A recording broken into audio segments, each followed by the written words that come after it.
In 2019, along with Samsung, Huawei also launched its first foldable phone named the Huawei Mate X.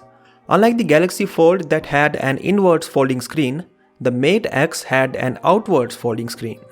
While that did look futuristic, the foldable display was totally exposed when not in use, and this is not an issue which was there with only the Mate X. In fact, this is something that we will get with any outwards folding screen. So it seems like Huawei understood that, and so the company has now decided to launch the Huawei Mate X2 with an inwards folding screen.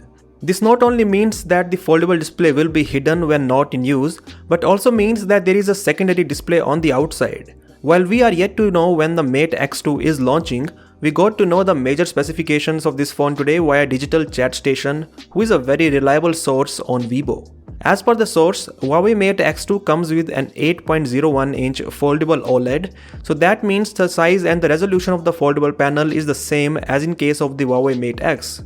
Since this screen now folds on the inside, there is a secondary display on the outside and it is a 6.45-inch panel. To no surprise, the Mate X2 is powered by the Kirin 9000 chipset, which is the highest and flagship SoC that Huawei makes right now. Just like the Snapdragon 888, it is built on the 5nm manufacturing process.